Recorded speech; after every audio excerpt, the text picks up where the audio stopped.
नमस्कार दोस्तों, स्वागत है आप सभी का आपके अपने चैनल ट्रिकी स्टडी पर। मैं हूं आपका दोस्त समीर कुमार और आज हम कवर करने वाले हैं जीके की सीरीज में एक बेहद इंपॉर्टेंट टॉपिक, आवर्त सारणी, जिसे इंग्लिश में बोलते हैं पीरियोडिक टेबल ऑफ एलिमेंट। ये टॉपिक इतना ज्यादा इंपॉर्टेंट है कि यहां से भर भर के क्वेश्चंस पूछे जाते हैं। टॉपिक थोड़ा बड़ा है, आपको समझना होगा, इसका कॉन्सेप्ट समझना होगा। तो इसमें बहुत सारा कुछ है जानने के लिए, तो मैं आपको सारी चीजें बताऊंगा, ना सिर्फ रटवाऊंगा बल्कि आपको समझाऊंगा भी। तो सब कुछ कवर करेंगे जो जो एग्जाम में पूछा गया है, और इसके अलावा मैं आपको एक 25 क्वेश्चन का प्रैक्टिस सेट भी सॉल्व करवाऊंगा, ताकि आप पढ़ने के बाद खुद को मीजर कर पाए, खुद को एग्जामिन कर पाए कि हाँ आपने सीखा भी है या नहीं सीखा है। तो चलिए शुरू करते हैं।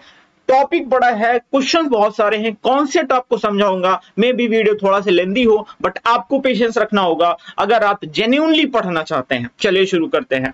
देखिए, आवर्त सारणी, बहुत सारे एलिमेंट्स आपको इस सारणी के अंदर दिख रहे हैं, लेकिन ये वो सारणी नहीं है जो शुरुआत में बनाई गई थी।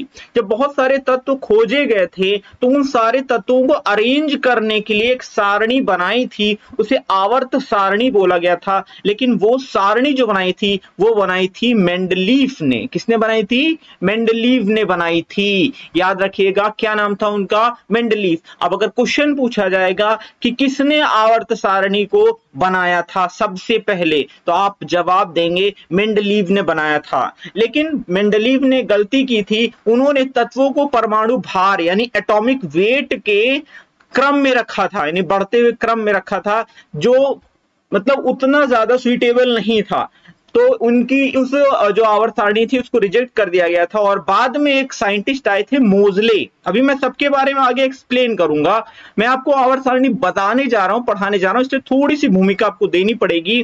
तो मोजले नाम के वैज्ञानिक आए थे और उन्होंने एटॉमिक वेट के क्रम में ना रख करके परमाणु क्रमांक यानी एटॉमिक नंबर के क्रम में रख करके आवर्त सारणी बनाई, और वही वाली आज भी हम लोग पढ़ते हैं। तो जो ये वर्तमान में जो आधुनिक आवर्त सारणी आप देख रहे हैं, ये मोजले की आवर्त सारणी है, जिसमें आप अभी वर्तमान में 118 तत्व देख रहे हैं।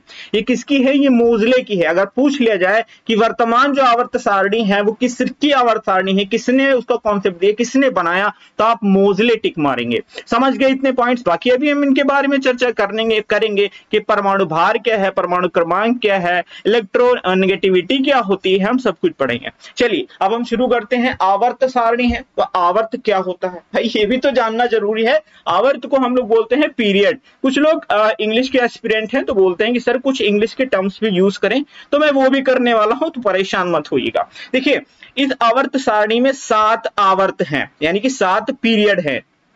1 2 3, आप जो रोज देख रहे हैं ना, ये वाली ऐसे ऐसे जो हॉरिजेंटल लाइंस हैं, जो लेटी लेटी बेड़ी बेड़ी लाइनें हैं, 3 4 5 6 7। तो वर्तमान आवर्त सारणी में कितने आवर्त हैं? तो आप कहोगे 7 आवर्त हैं, यानी कि 7 पीरियड हैं। अब इसमें क्या होता है? ग्रुप भी होते हैं, ठीक है, ग्रुप होते हैं यानी वर्ग बोलते हैं। तो एक वर्ग होता है। अब खड़े खड़े देखेंगे कितना होता है? 1 2 3 4 5 6 7 8 9 10 11 12 13 14 15 16 17 18, तो कुल मिलाकर के 18 ग्रुप होते हैं। तो आपसे सीधा क्वेश्चन पूछता है कि वर्तमान आवर्त सारणी में कितने आवर्त हैं? तो आप बताएंगे 7 आवर्त हैं। कितने ग्रुप हैं या कितने वर्ग हैं? तो आप बताएंगे 18 वर्ग हैं। तो आई होप आप ये समझ गए। अब आपको हर एक ग्रुप का एक नाम है, हर एक ग्रुप का नहीं, कुछ पर्टिकुलर जो ग्रुप्स हैं उनका आपको नाम याद रखना होगा। तो ध्यान से सुनेंगे मेरी सारी बातों को, क्योंकि मैं हर एक पॉइंट वही बताऊंगा जो डायरेक्ट एग्जाम में पूछा गया है। तो जो पहला वाला ग्रुप है, इसको हम लोग बोलते हैं एल्कली मेटल्स या क्षारीय धातुएं। अभी मैं आपको बता रहा हूं, ध्यान से सुनिए, अभी आगे मैं एक्सप्लेन करूंगा पूरा अच्छे से। तो ये होता है एल्कली मेटल्स यानी क्षारीय धातुएं। दूसरा ग्रुप होता है एल्कलाइन मेटल्स, ठीक है, यानी क्षारीय मृदा धातुएं, एल्कलाइन अर्थ मेटल्स बोलते हैं, क्षारीय मृदा धातुएं। यानी पहला ग्रुप, दूसरा ग्रुप आपको याद रखना बहुत ज्यादा इंपॉर्टेंट है। उसके बाद आपको याद रखना है 16वां ग्रुप, 17वां ग्रुप और 18वां ग्रुप। ये मैं वो बता रहा हूं जो बहुत बार एसएससी ने पूछा है। तो 16वां ग्रुप जो होता है इसको बोलते हैं कैल्कोजन ग्रुप। क्या बोलते हैं? कैल्कोजन ग्रुप बोलते हैं। इसमें आपका ऑक्सीजन है, ऑक्सीजन है, सल्फर है, सेलेनियम है, टेलुरियम है, पोलोवियम है, ठीक है। उसके बाद आता है आपका हैलोजन ग्रुप, यानी ग्रुप नंबर 17, इसको हैलोजन ग्रुप बोलते हैं। इसमें फ्लोरीन, क्लोरीन, ब्रोमीन, आयोडीन, एस्टेटिन ये वाले आते हैं। और लास्ट वाले जो अपना ग्रुप है, सबसे लास्ट में एकदम आ रहा है, जिसको 18वां ग्रुप बोलते हैं, इसको ग्रुप नंबर 0 भी बोला जाता है। तो इसमें जो गैसेज आती हैं, जो ये helium, neon, argon, krypton, xenon, radon, ये जो गैसेस देख रहे हैं ना, इनको इनर्ट गैसेस बोलते हैं। क्या बोलते हैं इनको? इनर्ट गैसेस या अक्रिय गैसें बोलते हैं, नोबल गैसेस भी बोलते हैं, उत्कृष्ट गैसें भी बोलते हैं। समझ गए ना? बाकी मैं अभी एक्सप्लेन करूंगा, बने रहिएगा मेरे साथ, सब कुछ आपको बताऊंगा। अब हम यहां पर देखते हैं ये जो हमारे पास पीरियड्स हैं, और हाँ कुछ कुछ ग्रुप्स के आपको पूरे के पूरे एलिमेंट्स भी पूछे जाएंगे, तो मैं आपको याद करवाऊंगा आगे। तो इसमें जो आप यहाँ पर ये पीरियड्स देख रहे हैं, तो ये पूछा जाता है कि सबसे बड़ा पीरियड कौन सा है। तो पहले में कितने हैं एलिमेंट? तो 1 2, तो पहला तो बड़ा होगा नहीं। सबसे छोटा ग्रुप कौन सा है? पहला वाला जो पीरियड है, ग्रुप नहीं, पहला वाला पीरियड जो है वो सबसे छोटा है। सबसे बड़ा वाला जो पीरियड है वो कौन सा है? छठा और 7वां, क्योंकि छठे में आप देखेंगे तो ये इतने एलिमेंट्स, तो ये सारे ही एलिमेंट्स इसके अंदर आ रहे हैं, लेकिन यहां से ये वाला जो शुरू हो रहा है ये है, क्या है? यहां से आप देख रहे हैं ये कलर और ये कलर मैच कर रहा है, तो ये वाला जो ग्रुप है वो इसी वाले पीरियड के अंदर आता है। इसको अलग करके रखा गया है, इसको बोलते हैं लैंथेनाइड्स ग्रुप। क्या बोलते हैं इसको? इसको बोलते हैं लैंथेनाइड्स ग्रुप। क्या बोलते हैं? लेंथ ग्रुप, मेरे मुंह से निकल रहा है, पीरियड है ये लेंथ, क्योंकि ग्रुप खड़ा वाला लाइन है, बेड़ा वाला लाइन को पीरियड बोलते हैं, इसको लैंथेनाइड्स बोलते हैं। क्या बोलते हैं? लैंथेनाइड्स। और ये जो 7 वाला पीरियड है, ये यहां से फिर यहां से ऐसे शुरू होता है, इसको एक्टिनाइड्स बोलते हैं। देख रहे AC से शुरू हो रहा है, तो ये लैंथेनाइड्स होता है, ये एक्टिनाइड्स होता है। समझ रहे हैं ना? क्या है? लैंथेनाइड्स और एक्टिनाइड्स। और ये सबसे बड़े पीरियड हैं, क्योंकि लैंथेनाइड्स और में 32 एलिमेंट होते हैं और एक्टिनाइड्स में भी 32 एलिमेंट्स होते हैं। अगर सीधा सीधा पूछे कि किस पीरियड में सबसे ज्यादा तत्व हैं या एलिमेंट्स हैं, तो आप बताएंगे लैंथेनाइड्स में या फिर एक्टिनाइड्स में, जो भी ऑप्शन दिया होगा। और अगर ग्रुप में पूछ ले, क्या पूछे किस ग्रुप में सबसे ज्यादा हैं, तो ग्रुप नंबर 3 में होगा, क्योंकि आप यहां से देखेंगे ये सारे जो ये जो पूरा का पूरा ग्रुप है ना, ये सब एक ही हो जाएगा, यहां से शुरू होगा और ये पूरा का पूरा जो हो जाएगा ग्रुप हो जाएगा, मतलब कि आपका वर्क हो जाएगा। समझ रहे हैं ना? अब मैं आपको आगे बढ़ता हूं और बहुत सारी चीजें एक्सप्लेन करता हूं। एक खास बात मैं और आपको बता दूं, चलिए अच्छा आगे ही बताते हैं, वरना आप कहीं सारे एक ही पेज पे सब पढ़ा दे रहे हैं आप। ठीक है, चलिए आवर्त सारणी।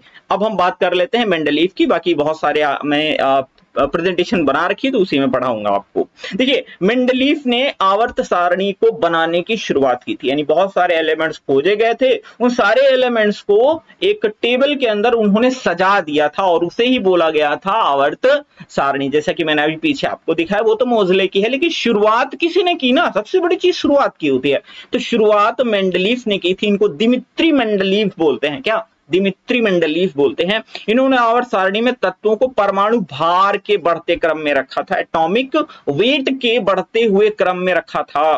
ठीक है, आवर्त सारणी में 9 वर्ग और 7 आवर्त हुआ करते थे। अभी आप देखेंगे ना, तो वर्तमान में कितने ग्रुप हैं? 18। आवर्त तो 7 हैं, लेकिन जब मेंडलीव ने अपनी आवर्त सारणी बनाई थी, उस वक्त एलिमेंट बहुत कम खोजे गए थे। अभी भी एलिमेंट्स खोजे जा रहे हैं। अगर आप वहां देखेंगे, क्या बोलते हैं, विकिपीडिया पे, तो 138 एलिमेंट्स भी देखने के लिए मिल रहे हैं, लेकिन आप 118 तक ही ध्यान रखिए। तो उस वक्त एलिमेंट्स कम थे। तो कितने एलिमेंट्स खोजे गए थे उस वक्त जब मेंडलीव ने आवर्त सारणी बनाई थी? 63। ये क्वेश्चन पूछा गया है। कब पूछा गया है? 9 अगस्त 2023 को शिफ्ट 2 हुई थी CHSL की, 2023 की बात हो रही है। उसमें एक क्वेश्चन पूछा गया था कि ज्ञात तत्वों की संख्या कितनी थी जब आवर्त सारणी ने टेबल, मतलब मेंडलीव ने टेबल बनाई थी? तो 63 एलिमेंट्स थे। तो ऐसा नहीं है, जो चीज मैं आपको बता रहा हूं एकदम सॉलिड है, क्योंकि मैं खोज के लाया हूं, पूरा पढ़ के, उसके बाद ही चीजें मैं आपको यहाँ पर प्रोवाइड करवा रहा हूं। तो कितने वर्ग थे? 9, और आवर्त कितने थे? 7। ठीक है, और उस वक्त एलिमेंट्स कितने थे? 63 थे। इसके अलावा दिमित्री मेंडलीव से क्वेश्चन और पूछा गया था कि आवर्त सारणी की स्थापना इन्होंने किस सन में की थी? तो ये 1869 में की थी। और इसी से रिलेटेड एक क्वेश्चन पूछा गया था कि आवर्त सारणी की 150वीं वर्षगांठ मनाने के लिए यूनेस्को ने किस वर्ष को international year of periodic table घोषित किया था, तो ये 2019 को घोषित किया था, क्योंकि 2019 में मेंडलीव की आवर्त सारणी के 150 वर्ष कंप्लीट हुए थे। और ये क्वेश्चन सीजीएल में पूछा गया था। कब पूछा गया था? 27 जून 2023 को शिफ्ट 4 का एग्जाम हुआ था सीजीएल का प्री, उसमें ये क्वेश्चन पूछा गया था। आप समझ रहे हैं ना मेरी बात को?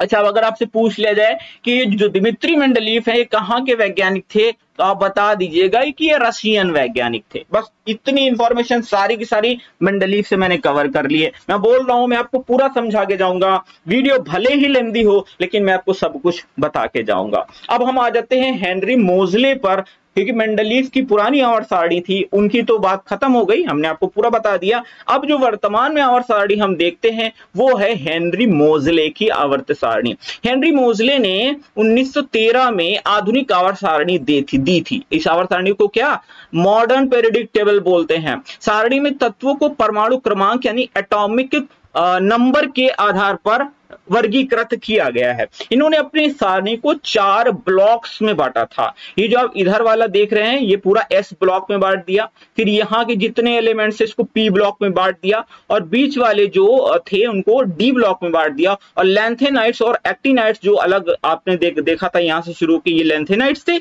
और यहाँ से जो शुरू होकर ये एक्टिनाइट्स थे, इनको एफ ब्लॉक में बांट दिया। तो अगर पूछ लिया जाए कितने ब्लॉक होते हैं तो आप बताएंगे 4 ब्लॉक होते हैं। SPDF ये 4 ब्लॉक्स होते हैं। अच्छा, एक चीज याद रखिएगा, बहुत पूछा जाता है कि जो डी ब्लॉक के एलिमेंट्स हैं जो मध्य वाले हैं इनको किस नाम से जाना जाता है, तो इनको ट्रांजिशनल एलिमेंट बोलते हैं, संक्रमण धातु या ट्रांजिशन एलिमेंट बोलते हैं। ये क्वेश्चन बहुत बार पूछा गया है, तो इनको संक्रमण एलिमेंट्स बोलते हैं, संक्रमण तत्व बोलते हैं। जो बीच वाला है डी वाला ब्लॉक, समझ गए ना, डी वाला ब्लॉक को क्या बोलते हैं? संक्रमण तत्व बोलते हैं। अब कुछ और इंपॉर्टेंट चीजें हैं, ये तो हो गया आवर्त सारणी से रिलेटेड इन्होंने बनाई है, ठीक। अब कुछ और लोगों ने भी अच्छा प्रयास किया था, तो उनके प्रयास हम देखेंगे जो एग्जाम्स में पूछे गए हैं, बार बार पूछे जाते हैं। तो यह है न्यूलैंड, इन्होंने एक अष्टक का सिद्धांत दिया था। इसको याद करने का तरीका यह है कि आप सीधा याद रखिएगा न्यूलैंड का अष्टक का सिद्धांत। क्या याद रखोगे? न्यूलैंड का अष्टक का सिद्धांत। अष्टक बोलते हैं ऑक्टेव, क्या बोलते हैं? Octave law. क्या बोलते हैं? ऑक्टेव लॉ बोलते हैं इसको। किसका है? ये न्यूलैंड का है। समझ रहे हैं ना? अब देखिए ये है क्या चीज ऑक्टेव लॉ, पहले एक बार पढ़ो, उसके बाद मैं आपको एक्सप्लेन कर देता हूं, समझा देता हूं। पहले पढ़ लेते हैं एक बार, ठीक है? देखिए पढ़ते हैं।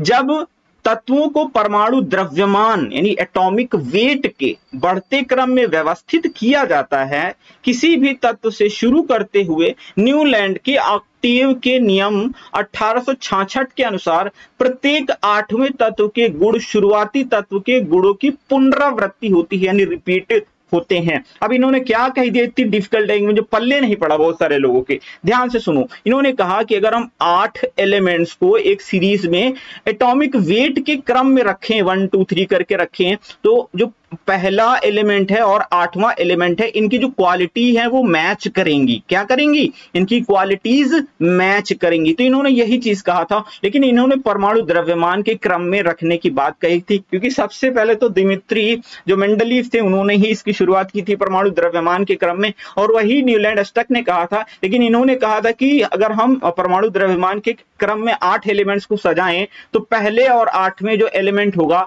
उनकी जो गुण है, उनकी जो क्वालिटीज हैं वो मैच करेंगे। यही था न्यूलैंड का अष्टक का सिद्धांत, यानी न्यूलैंड का ऑक्टेव लॉ इसको बोलते हैं। याद रखना, एग्जाम में पूछा गया है। डायरेक्ट याद कैसे रखोगे? न्यूलैंड का अष्टक का सिद्धांत, न्यूलैंड का अष्टक का सिद्धांत, ऐसे याद रखो।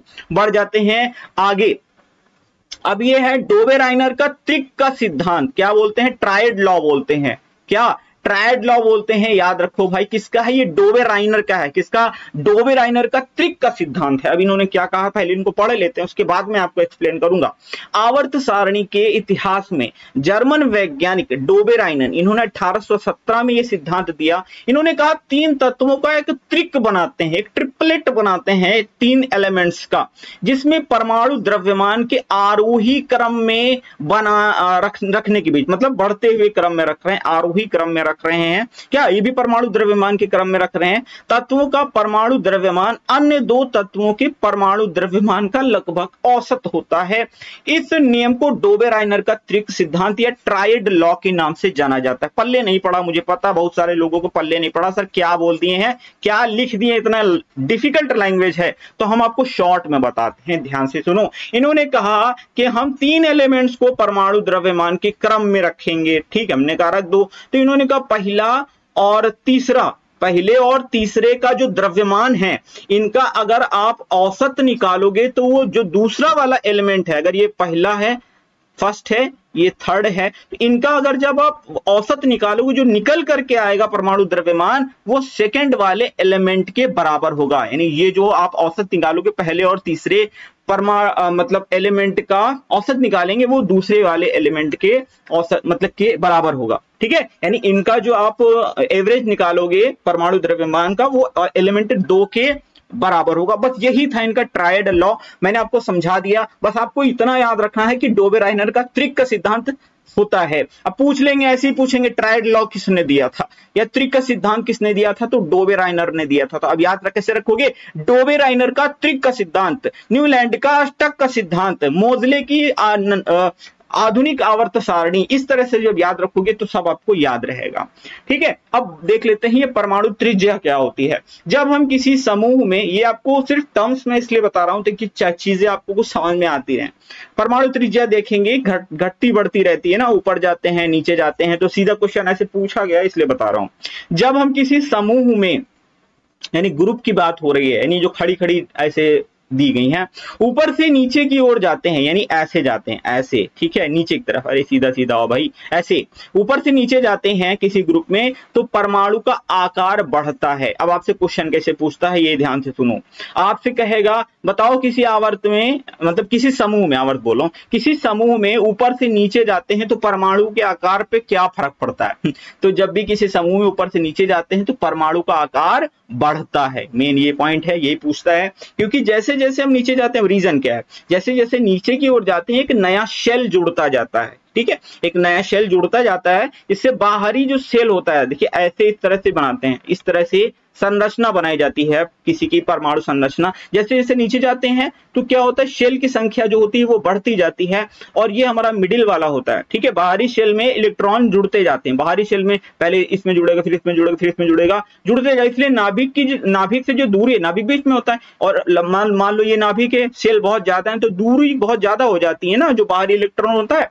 तो इसीलिए होता क्या है, जो साइज क्या होता है, यानी परमाणु त्रिज्या क्या होती है, बढ़ जाती है। लेकिन बाएं से अगर दाएं जाएं, देखिए ऊपर से नीचे जाएंगे तो जो एटॉमिक रेडियस है वो बढ़ जाती है, या परमाणु साइज जो होता है वो बढ़ जाता है। लेकिन जब लेफ्ट टू राइट जाते हैं तो ये घट जाता है। क्या होता है, ये घट जाता है। ध्यान से सुन लो क्या क्या बोल रहा हूं, अभी प्रैक्टिस करवाऊंगा ना तब आपको समझ में आएगा कि सर क्या क्या बता रहे थे। हाँ सर ऐसा क्वेश्चन तो आ गया, हमने तो पढ़ा था, अभी कुछ बताए थे आप, घटता है बढ़ता है। हाँ तो ध्यान से सुनो, जब ऊपर से नीचे जाते हैं तो क्या होता है, एटॉमिक रेडियस बढ़ता है, जब लेफ्ट टू राइट जाते हैं तो एटॉमिक रेडियस घटता है। समझ गए ना, क्यों घटता है क्यों बढ़ता है, वो भी मैंने आपको बता दिया। एक टर्म पूछता है इलेक्ट्रोनेगेटिविटी, यानी कि विद्युत ऋणात्मकता। ये भी ऊपर से नीचे जाने पर, बाएं से दाएं जाने पर, बस इतना ही पूछता है, इससे ज्यादा कुछ नहीं पूछेगा। तो समूह में ऊपर से नीचे की ओर जाने पर विद्युत ऋणात्मकता घटती है। अभी हमने एटॉमिक साइज देखा था, ऊपर से नीचे जा रहे थे बढ़ रहा था, लेकिन इसका सिस्टम है उल्टा है एकदम। तो इन दोनों का अपोजिट याद रख लो, ठीक है। यानी कि परमाणु साइज बढ़ता है, इलेक्ट्रोनेगेटिविटी घटती है। और इसमें क्या है, इसमें भी ध्यान से देखो, लेकिन जब इसमें लेफ्ट टू राइट जाएंगे तो इलेक्ट्रोनेगेटिविटी बढ़ जाती है। और अभी हमने वो पढ़ा था रेडियस वाला, एटॉमिक रेडियस, तो वो तो भाई घट रही थी। तो इसका और उसका दोनों का अपोजिट रिलेशन है, एटॉमिक रेडियस का और विद्युत ऋणात्मकता का। समझ लो, एकदम याद करने का तरीका बता रहा हूं। तो समूह ऊपर से नीचे जाने पर विद्युत ऋणात्मकता घट जाती है।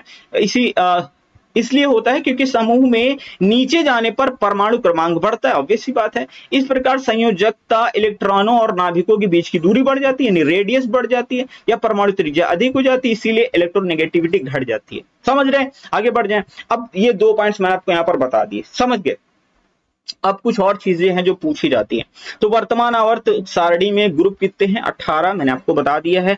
18 वाला इनर्ट गैसेस कहलाता है। 7 आवर्त होते हैं। अब कुछ इंपॉर्टेंट ग्रुप मैंने आपको बताए थे कि मैंने कहा था पहला वाला याद रख लेना, इनको एल्कली मेटल्स बोलते हैं। दूसरा वाला एल्कलाइन अर्थ मेटल्स बोलते हैं। सिर्फ मैंने आपको बताया था। तो लेकिन अब इनको मैं आपको अच्छे से एक्सप्लेन करूंगा, और ये इसलिए करूंगा क्योंकि क्वेश्चंस पूछे जाते हैं। तो पहला वाला ग्रुप होता है जो मैंने आपको यहाँ पर दिखाया था, ये वाला पहला वाला ग्रुप, ये दूसरा वाला ग्रुप, ये तीसरा वाला ग्रुप, जो एकदम खड़ी खड़ी लाइनें हैं, इनकी मैं बात कर रहा हूं। तो पहले वाले ग्रुप को हम क्या बोलते हैं? इसको बोलते हैं एल्कली मेटल्स या फिर क्षार धातुएं। इसमें कौन कौन से एलिमेंट्स आते हैं ये आपको याद रखना है। तो इसमें लिथियम आता है, इसमें सोडियम आता है, इसमें पोटेशियम आता है, रुबिडियम आता है, सीजियम आता है, फ्रांसियम आता है। अब इनको याद कैसे रख सकते हैं? बचपन में ट्रिक से याद किया करते थे। लीना की रब से फरियाद, देखो लीना की रब से फरियाद, इस तरह से आप याद रख लो। बचपन में सब पढ़े होंगे, कोई नई चीज नहीं बता रहा हूं, ठीक है? सबको पता होता है ये चीज, तो अगर नहीं पता है तो अब जान लो, ठीक है? इसको याद रखना है, लीना की रब से फरियाद। एक बार नहीं याद होगा, 2 बार नहीं याद होगा, 3 बार में याद होगा, 5 बार में याद होगा, करो, तुमको करना पड़ेगा भाई साहब, करना पड़ेगा। तो ये लिथियम है, सोडियम है, पोटेशियम है, रुबिडियम है, सीजियम है, फ्रांसियम है। तो ये ग्रुप नंबर 1 यानी एल्कली मेटल्स वाले सारे एलिमेंट्स आपको याद रखने होंगे। मैंने कहा कुछ हमको याद रखने होंगे, सब नहीं याद करवा रहा हूं। ग्रुप नंबर 2 होता है, इसको एल्कलाइन अर्थ मेटल्स या क्षारीय मृदा धातुएं बोलते हैं। इसमें कौन कौन से आते हैं? बेरिलियम आता है, मैग्नीशियम आता है, कैल्शियम आता है, स्ट्रोंशियम आता है, बेरियम आता है और रेडियम आता है, ठीक है? इसको कैसे याद रख सकते हैं? बेटा मांगे कार स्कूटर बाप राजी। देखो बेटा यानी बीई मांगे एमजी, कार मतलब सीए, ठीक है? और स्कूटर यानी एसआर, बाप राजी मतलब बीए, राजी मतलब आर ए यानी कि रेडॉन, ठीक है? तो कौन कौन से? बेरिलियम है, मैग्नीशियम है, कैल्शियम है, स्ट्रोंशियम है, बेरियम है और रेडियम है, ठीक है? अगर नहीं समझ में आ रहा है कि सर आप बी बोल के आपको तो याद हो गए, तो आप पीरियोडिक टेबल खोलो, उसको उसमें पढ़ो, सारे एलिमेंट्स मिल जाएंगे, गूगल पे सब कुछ अवेलेबल है। अब हम पढ़ेंगे ग्रुप नंबर 11 जो मैंने आपको हाईलाइट करके दिखाया था स्टार्टिंग में। इनको क्वाइन मेटल्स या सिक्का धातुएं बोलते हैं। इसमें कौन कौन से होते हैं? कॉपर, चांदी, सोना और एक और जोड़ दिया गया है, ये है रेंटजेनियम 111। इसको छोड़ो, इतना इंपॉर्टेंट नहीं है, बट ये 3 आपको हर हाल में याद रखना होगा। कॉपर 29 होता है, इनका परमाणु क्रमांक याद रखो, पूछे जाते हैं तीनों। चांदी एजी मतलब अर्जेंटम बोलते हैं, लैटिन नेम इसका अर्जेंटम होता है। और एयू लैटिन नेम इसका ऑरम होता है। क्या होता है? ऑरम होता है, लैटिन नाम। देखो कुछ ना एलिमेंट्स आप देखोगे, जैसे कि ऑक्सीजन का ओ होता है, ठीक है? सल्फर का एस होता है, सेलेनियम का एसी होता है। लेकिन अगर आप सोडियम को देखोगे तो Na होता है, लेकिन आप अंग्रेजी में लिख के देखोगे सोडियम तो यार ऐसे लिखा जाता है। तो आप कहोगे सर सबके तो ऑक्सीजन का O से शुरू कर दिया, सल्फर का S से शुरू कर दिया, तो सोडियम का एसओ लिख देते ना, Na काहे लिख दिए? तो Na इसलिए लिख दिए क्योंकि हम लोग लैटिन नेम से लेते हैं, और सोडियम का लैटिन नेम होता है नेट्रियम, ऐसे लिखते हैं नेट्रियम, ठीक है? इसलिए सोडियम का Na लिया जाता है। तो बहुत सारे जो एलिमेंट्स जिनका आपको डिफरेंट सिंबल दिखाई देता है, उनका हम लोग लैटिन नेम लेते हैं। तो सोडियम का लैटिन नेम होता है नेट्रियम। क्या होता है? नेट्रियम। अब आप कॉपर देखोगे तो कॉपर लिखा कैसे जाता है? पहले आप देखो कॉपर कैसे लिखोगे, COPPR, तो इसमें तो Cu दिया है, दरअसल ये क्यूप्रम है। क्या है? ये क्यूप्रम है। थोड़ा अच्छे से स्पेलिंग लिख देता हूं तो आपको समझ में आ जाए। देखो कॉपर का क्या है? क्यूप्रम है, CUPRUM, ठीक है? क्यूप्रम। तो इसका जो Cu एलिमेंट लिया गया ना सिंबल, ये इसके क्यूप्रम नाम से लिया गया। वैसे ही चांदी का Ag बोलते हैं, सिल्वर बोलते हैं ना अंग्रेजी में, लेकिन लैटिन नेम इसका होता है अर्जेंटम। क्या होता है? अर्जेंटम। इसका जो AU लिखे हैं, AU गोल्ड होता है, लेकिन इसका लैटिन नेम होता है ऑरम, इसीलिए AU लेते हैं। समझ रहे हैं ना? अभी बहुत सारी चीजें आपको बतानी बाकी हैं, इसीलिए कह रहा हूं बने रहो मेरे साथ। अब मैं ये आपको तीनों ने याद कर लिया। ये पूछा जाएगा कि ग्रुप नंबर 11 को क्या बोलते हैं? क्वाइन मेटल बोलते हैं। ऐसा घुमा के पूछेगा कि क्वाइन मेटल किस ग्रुप को बोलते हैं, तो आप बताएंगे ग्रुप नंबर 11 को बोलते हैं। पूछ लो क्वाइन मेटल में कौन सा, अब 4 एलिमेंट दे देगा, कौन सा नहीं आता, तो आप 4 याद रख लो। कॉपर है, चांदी है, सोना है। भाई इन्हीं से मतलब सिक्का खरीदने जाओगे तो कॉपर का खरीदोगे ना, ऐसे याद रख लो। चांदी का सिक्का होता है, सोने का होता है, रेंटजेनियम भी आप इसमें ऐड कर लो।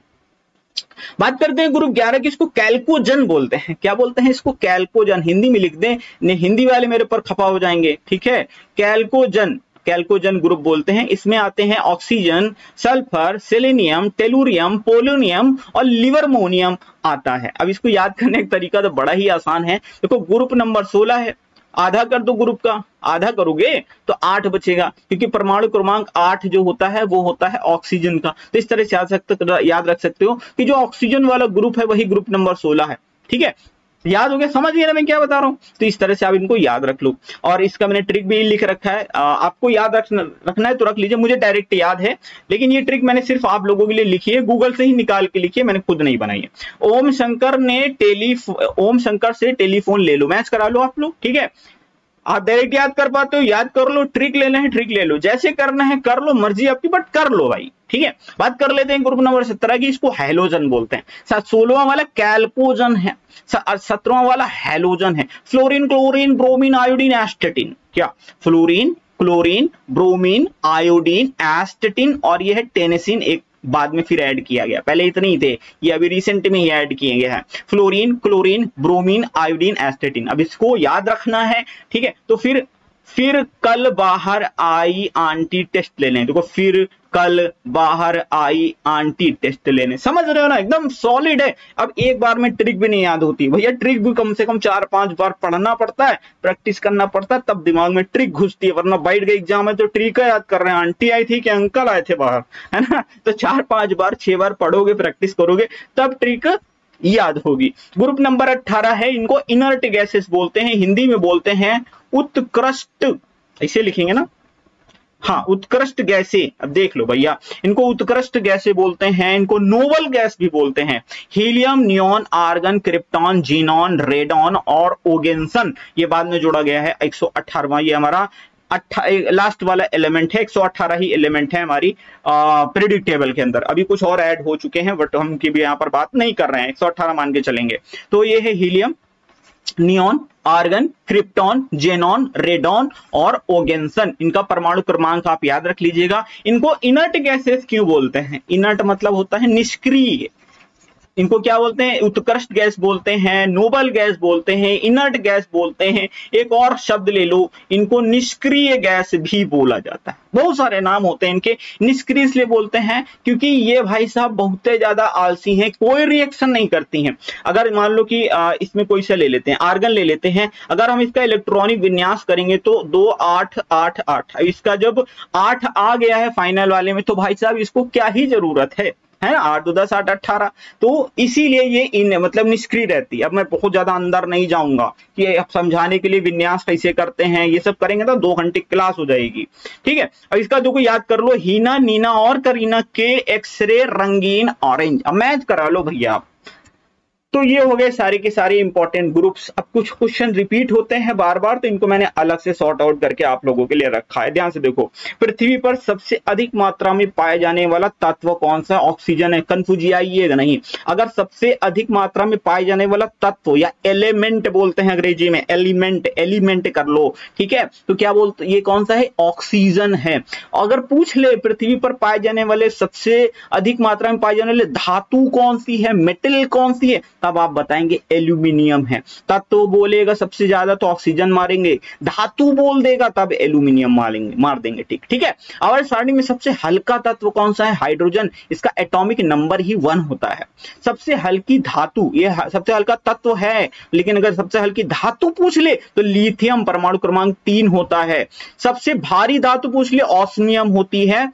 ऑस्मियम, इसका परमाणु क्रमांक 76 है। ये एग्जाम में भी कई बार पूछा गया है कि ऑस्मियम का परमाणु क्रमांक कितना है, तो 76 है। चांदी का मैंने आपको बताया था, बताओ कितना है? 47 है। ठीक है, इसकी डेंसिटी सबसे ज्यादा होती है, ऑस्मियम की डेंसिटी जो है वो सबसे ज्यादा होती है और सबसे भारी धातु है। और सबसे हल्की धातु है लिथियम। ठीक है, द्रव अवस्था में पाई जाने वाली धातु कौन सी है? पारा है। इसका आई थिंक 80 होता है, इसको पारा है। ठीक है, Hg। अब आप कहोगे सर पारा है और आप बोल रहे हो कि Hg है, तो Hg कैसे है? दरअसल इसका जो लैटिन नेम होता है वो होता है हाइड्रोगेइरम। लिख दूं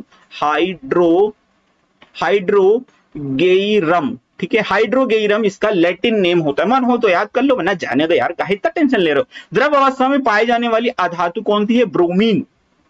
क्या है, द्रव अवस्था में पाई जाने वाली धातु पूछ ले। आप जितने भी मेटल देखोगे वो टन टन टन बोलेंगे। आप लोहे को पटकोगे टन से बोलेगा, आप एल्यूमिनियम को पटकोगे टन से बोलेगा। मतलब क्या है, सारे सारे सॉलिड हैं। लेकिन ये वाली जो पारा वाली धातु है, ये एकलौती ऐसी धातु है जो भाई साहब सॉलिड नहीं है, ये लिक्विड है ना। तो ये याद रखना, इसलिए पूछा जाता है। लेकिन अगर द्रव अवस्था में पाए जाने वाले अधातु पूछ ले तो वो होती है ब्रोमीन। इसका जो एटॉम मतलब सिंबल होता है वो Br होता है। समझ गए। अब बढ़ते हैं आगे। अब हम कुछ परमाणु क्रमांक आपको याद करवाएंगे।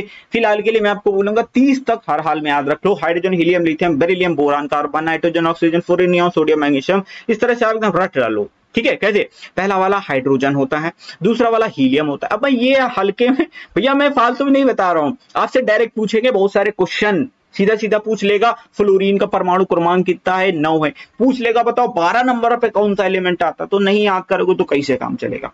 तो हाइड्रोजन है, हीलियम है, लिथियम है, फिर बेरिलियम है, फिर बोरान है, कार्बन है, नाइट्रोजन है, ऑक्सीजन है, फ्लोरीन है और फिर है नियॉन। क्या है? फ्लोरीन है और है नियॉन। एक फ्लोरीन की खास बात जानते हो क्या है? इसकी इलेक्ट्रोनेगेटिविटी बहुत ज्यादा होती है। क्या? इलेक्ट्रोनेगेटिविटी सबसे ज्यादा किसकी होती है?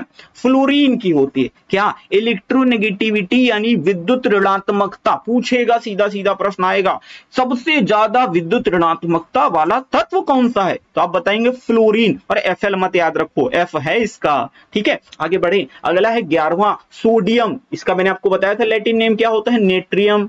नेट्रियम होता है ना लैटिन नेम, तो ये हो गया। फिर magnesium, aluminium, silicon, phosphorus, sulphur, chlorine. अच्छा, पूछ लिया जाए कि सबसे ज्यादा इलेक्ट्रॉन बंधुता, लिख देते हैं क्या, इलेक्ट्रॉन बंधुता किसकी होती है? तो आप बताएंगे सर क्लोरीन की होती है। इलेक्ट्रॉन बंधुता मतलब कि इलेक्ट्रॉन एफिनिटी बोलते हैं। लो भैया अंग्रेजी वाले भी ले लो। ठीक है, इलेक्ट्रॉन एफिनिटी। अब शिकायत मत करना, राइटिंग नहीं समझ में आई, थोड़ा समझ लो। एफिनिटी बोल रहा हूं ना, समझ गए ना? एफिनिटी, इलेक्ट्रॉन एफिनिटी सबसे ज्यादा किसकी होती है? क्लोरीन की होती है। ये पूछता है सबसे ज्यादा इलेक्ट्रोनेगेटिविटी किसकी होती है? ये फ्लोरीन की होती है। लेकिन इलेक्ट्रॉन एफिनिटी किसकी होती है? क्लोरीन की होती है। अब ये क्या होता है, आगे मैं क्वेश्चन दूंगा तो हो सकता है आपको अगर समझाऊं भी, तो ध्यान से देखते रहो। 18वां है ऑर्गन। फिर पोटेशियम। अब देखिए यहाँ पर पोटेशियम तो पीओ से शुरू है भाई साहब, ये तो के से शुरू कर रहा है। केलियम क्या होता है? केलियम होता है। इसका जो लैटिन नेम होता है केलियम होता है, इसलिए के से शुरू करते हैं। समझ रहे हो ना? मैं बता रहा हूं आपके ज्ञान के लिए। आपको याद करना है तो कर लो, नहीं करना है तो जाने दो। ठीक है, यदा कदा पूछ ले, वरना पूछता नहीं है। हाँ, ये वाला पूछा है एग्जाम में। अब आ जाते हैं कैल्शियम। ठीक है, कैल्शियम होता है 20 नंबर पे। अब आ जाते हैं scandium, titanium, vanadium, chromium, manganese. याद रखना ये मैग्नीज है 25 नंबर पे, और यहाँ मैग्नीशियम है 12 नंबर पे। तो मैग्नीशियम और मैग्नीज में कंफ्यूजन ना होइएगा, मैग्नीशियम में Mg आता है, मैग्नीज में Mn आता है। फिर आते हैं आयरन। अब आप कहोगे सर आयरन तो IR लिख देते, का है Fe लिख करके दिमाग खराब कर दिए हैं। तो इसका दरअसल होता है फेरम, FeRRUM। ठीक है, फेरम इसका जो लैटिन नेम होता है वो फेरम होता है। फिर कोबाल्ट, निकिल, कापर। कापर का तो मैंने बताया था ना, क्यूप्रम होता है लैटिन नेम, क्यूप्रम। ठीक है, और ये आता है जिंक। तो मैंने यहाँ पर सिर्फ 30 बताए हैं, बाकी बहुत ज्यादा बताऊंगा, आप कहोगे काहे इतना दिमाग खा लियो हमरा। ठीक है, निकिल, कॉपर, जिंक। फिर रहता है gallium, germanium, arsenic, selenium, bromine, krypton, rubidium, strontium, yttrium, zirconium. ये सब छोड़ो। ठीक है, 30 तक आप याद रख लो। अब हम आ जाते हैं MCQ पर। अब मैंने आपको काफी कुछ पढ़ा दिया है, अब कुछ लोगों के पल्ले पढ़ा भी है, कुछ के नहीं पढ़ा है, कुछ लोग वीडियो छोड़ के भाग गए क्योंकि बहुत बकवास पढ़ा दिए। इतना कुछ बता दिए, काहे बता दिए?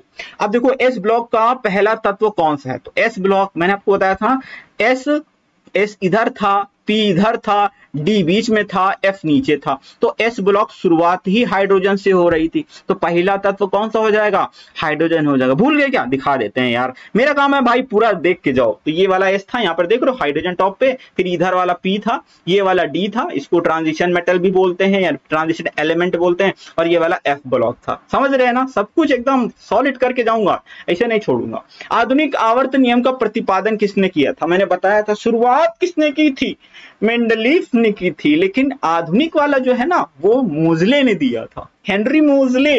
ठीक है, तो ये वाला ऑप्शन नंबर A करेक्ट हो जाएगा। इनका शुरुआत इन्होंने की थी न्यूलैंड का अष्टक का सिद्धांत। बोलो क्या? न्यूलैंड का अष्टक का सिद्धांत, ऑक्टेव लॉ। डोबेराइनर का त्रिक का सिद्धांत, ट्रायड लॉ। ठीक है, ट्रायड लॉ, इसको ऐसे याद रखना है। जैसे न्यूलैंड के नाम आए क्या बोलोगे? अष्टक का सिद्धांत। न्यूलैंड का अष्टक का सिद्धांत, डोवेराइनर का त्रिक का सिद्धांत। अभी आपको समझ में नहीं आ रहा, एग्जाम में बैठोगे ना तब याद आएगी मेरी। आधुनिक आवर्त सारणी में कितने पीरियड और कितने समूह है? तो पीरियड मैंने आपको बताया था ऐसे ऐसे करके 7 होते हैं, और ऐसे ऐसे करके जो ग्रुप बताए थे तो 18 होते हैं। तो 7 पीरियड हैं, 18 समूह हैं, यानी पीरियड है, ठीक है। और समूह कितने हैं? पीरियड को आवर्त बोलते हैं हिंदी में, और समूह को वर्ग बोलते हैं। तो 7 और 18 कहाँ है? ऑप्शन नंबर बी अपना सही है। आवर्त सारणी के सबसे कम प्रतिक्रियाशील तत्व कौन से है? ओहो, सबसे कम, अरे प्रतिक्रियाशील का मतलब उत्कृष्ट गैस बोलते हैं। जो एकदम सबसे कॉर्नर पे 18वां वाला ग्रुप था ना, वो क्या सबसे कम प्रतिक्रियाशील होता है? कौन कौन सा था? Helium, neon, argon, krypton, xenon और फिर रेडॉन, और एक और था लास्ट में, ठीक है। तो ये वाला क्या है? सबसे कम प्रतिक्रियाशील था, क्योंकि प्रतिक्रिया करेंगे कैसे? एकदम प्रतिक्रिया करता ही नहीं, कम नहीं, बिल्कुल प्रतिक्रियाशील नहीं है। तो इनको बोलते हैं इनर्ट गैस, ठीक है। क्या बोलते हैं? इस ग्रुप को बोलते हैं इनर्ट गैस, ठीक है। इनर्ट गैसेस बोलो, अंग्रेजी में पूरा फुल ऑन, ठीक है। समझ रहे हैं ना? इनर्ट गैसेस बोलते हैं, ये एकदम प्रतिक्रियाशील नहीं होता है। अब देखते हैं आवर्त 6 में तत्वों की संख्या कितनी है। अरे भैया, ये आवर्त 6 कौन सा दे दिए यार? आवर्त 6 दे दिए, बताए थे ना।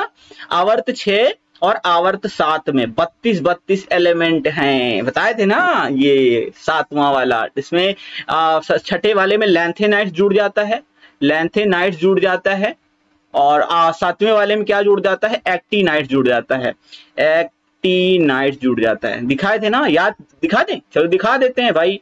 ये अच्छा, ये वाला जो देख रहे हैं ना, ये छठा वाला है। छठे में ये यहाँ पे लैंथेनाइट जुड़ जाता है, फिर 7वें वाला यहाँ से शुरू होता है, इधर आता है, ये एक्टिनाइट जुड़ जाता है। कितने कितने एलिमेंट्स थे? 32। देखो आया है एग्जाम में। निम्नलिखित गैस में आवर्त सारणी में सबसे हल्की गैस कौन सी है? सबसे हल्की तो हाइड्रोजन है, एटॉमिक नंबर 1 होता है, तो सबसे हल्की, यही बात है, खत्म हो गया। निम्नलिखित में से किसने सबसे पहले तत्वों का आवर्त सारणी में वर्गीकृत किया था? अब बताओ, पूछ लिया ना इन्होंने। तो सबसे पहले किया था दिमित्री मेंडलीफ ने। किसने किया था? दिमित्री मेंडलीफ ने। न्यूलैंड का अष्टक का सिद्धांत, या न्यूलैंड का अष्टक का सिद्धांत। आगे बढ़े। आधुनिक आवर्त सारणी के किस समूह में हैलोजन को स्थापित किया गया है? बताओ बताओ बताओ, आप बताओ, हम नहीं बताएंगे। बताओ, आप बताओ, कौन सा हैलोजन का ग्रुप है? अच्छा, बता देते हैं। पहला वाला मैंने आपको बताया था क्या होता है? एल्कली मेटल्स होता है, ठीक है। 16वां वाले मैंने बताया था ऑक्सीजन से रिलेटेड होता है, हाफ कर लो, उसको बोलते हैं कैल्कोजन ग्रुप। क्या बोलते हैं? कैल्कोजन ग्रुप बोलते हैं। 17वां वाला मैंने, आप 18वां वाला पहले देख लेते हैं। 18वां मैंने बताया सबसे आखिरी वाला ग्रुप होता है, इनको उत्कृष्ट गैसें बोलते हैं। उत्कृष्ट गैसें या निष्क्रिय गैसें, इनर्ट गैसेस बोलते हैं। फिर 17वां वाला ग्रुप जो होता है, इसको हैलोजन ग्रुप बोलते हैं। क्या बोलते हैं? हैलोजन ग्रुप बोलते हैं। कौन कौन से आते हैं? फ्लोरीन, क्लोरीन, Cl है, ब्रोमीन, आयोडीन है, एस्टेटिन है ना, ये सारे मैंने आपको बताए थे। ये कौन कौन से होते हैं? इनको बोलते हैं हैलोजन ग्रुप। समझ रहे हैं ना? याद आ गया ना? बिल्कुल। अब है प्रश्न नंबर 10वां। आधुनिक आवर्त सारणी में परमाणु त्रिज्या बढ़ती है। कब बढ़ती है? ऊपर से नीचे जाते हैं, बताए थे ना। तो समूह में नीचे से ऊपर नहीं, समूह में ऊपर से नीचे जाते हैं। हाँ, ये सही है। समूह में ऊपर से नीचे जाते हैं तो परमाणु त्रिज्या बढ़ जाती है, और जब लेफ्ट टू राइट जाते हैं तो वो घट जाती है। ऊपर से नीचे आते हैं तो बढ़ जाती है। निम्नलिखित में से कौन सी एक क्षार धातु है? एल्कली मेटल है। अब मैंने आपसे कहा था, याद कर लो, तो पहला वाला जो एकदम ग्रुप था वही तो था एल्कली मेटल। तो हमने क्या बताया था? ली ना की रब से फरियाद, ऐसे करके बताया था ना। तो ली ना की रब से, है ना, ऐसे फरियाद, ये सारे थे। यानी lithium, sodium, potassium, rubidium, caesium, francium. तो कौन कौन से हैं? सोडियम है, ठीक है, सोडियम मैच कर गया। पोटेशियम है, पोटेशियम भी मैच कर गया है। और लिथियम है, लिथियम भी मैच कर गया है। तो कुल मिलाकर के तीनों ही मैच कर गए, यानी ये सारे के सारे क्या है? एल्कली मेटल्स में आते हैं, ठीक है। उत्कर्ष गैसों की इलेक्ट्रॉन बंधुता कितनी होती है? यानी इलेक्ट्रॉन एफिनिटी की बात कर रहा है, इलेक्ट्रॉन एफिनिटी की बात कर रहा है, तो 0 होती है। क्या होती है? 0 होती है, क्योंकि भाई ये कुछ जुड़ने घटने के लिए कोई काम ही नहीं करते हैं। तो लगभग क्या होती है? 0 होती है। इनमें से अधिकतम घनत्व वाली धातु कौन सी है? ऑस्मियम। तो इसका सबसे भारी धातु होती है, एटॉमिक 72 होता है, और इसी की डेंसिटी सबसे ज्यादा होती है। अष्टक नियम किसने प्रतिपादित किया था? क्या? न्यूलैंड का अष्टक का सिद्धांत। क्या? न्यूलैंड का अष्टक का सिद्धांत। पृथ्वी पर सर्वाधिक मात्रा में पाई जाने वाली धातु कौन सी है? एल्यूमिनियम। इसका परमाणु जो मतलब सिंबल होता है एल होता है, परमाणु क्रमांक इसका 13 होता है। पृथ्वी पर सर्वाधिक मात्रा में पाए जाने वाला तत्व कौन सा है? ऑक्सीजन, इसका परमाणु क्रमांक 8 होता है, ठीक है, और इसका सिंबल O होता है। आधुनिक आवर्त सारणी में तत्वों को किसके बढ़ते क्रम में रखा गया है? जो आधुनिक है, ध्यान से सुन लो, तो परमाणु क्रमांक यानी एटॉमिक नंबर के बढ़ते क्रम में रखा गया है।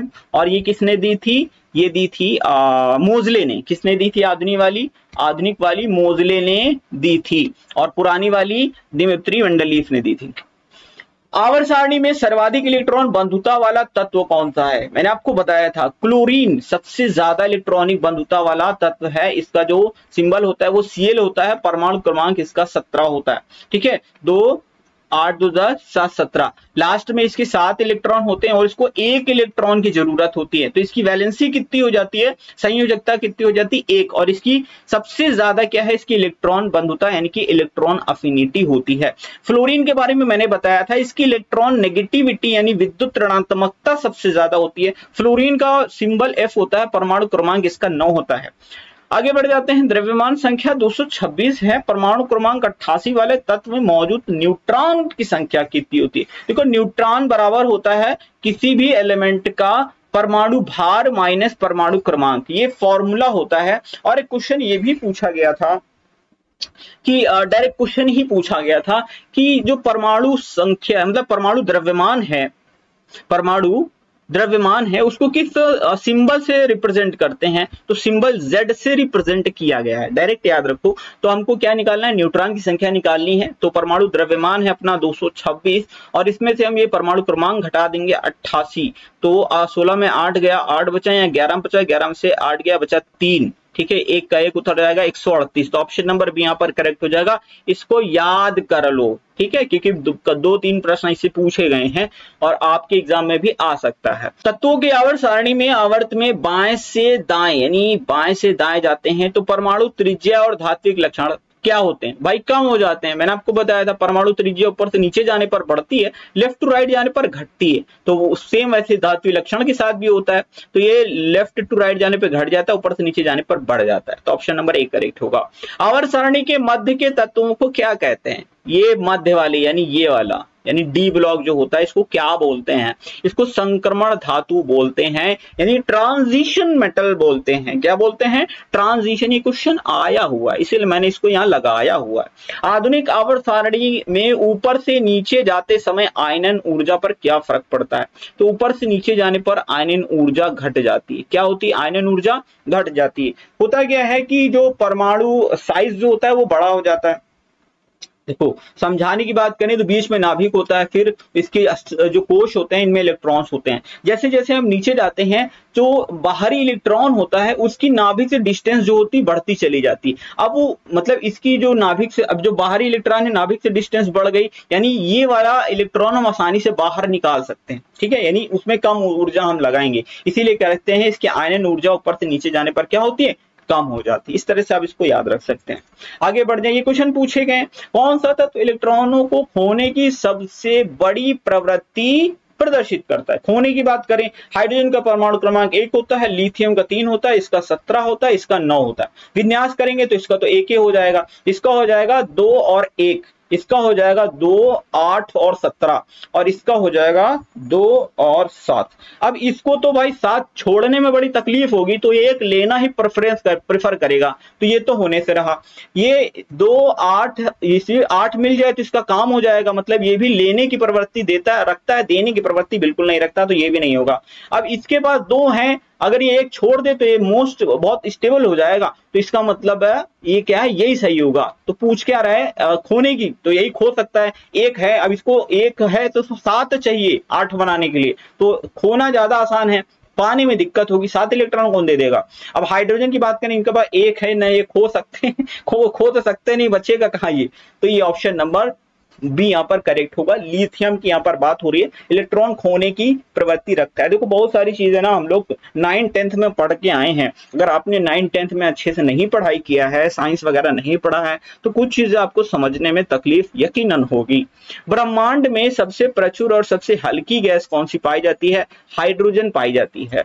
आवर्त सारणी के समूह 18 का कौन से रासायनिक तत्व मृदा और चट्टानों में यूरेनियम यानी यू के प्राकृतिक रेडियोधर्मी क्षय से, मतलब रेडियोधर्मी मतलब रेडियो एक्टिव जो एलिमेंट्स होता है उसका जब क्षय होता है तो ये रेडॉन है। क्या है? रेडॉन है। और ये रेडॉन का एटॉमिक वेट होता है 86। ठीक है, समझ रहे हो ना? मतलब यूरेनियम जैसे जैसे इसका मतलब रेडियोधर्मी क्षय होता है तो क्या होता है, ये रेडॉन की तरफ बढ़ता है। ठीक है, तो कौन सा तत्व बनता है? तो रेडॉन बनता है। ये भी रेडियो एक्टिव होता है, ट्यूमर वगैरह के इलाज में रेडॉन का प्रयोग किया जाता है। और ये आप देखेंगे ग्रुप नंबर 18 में उसमें पाया जाता है ये वाला एलिमेंट।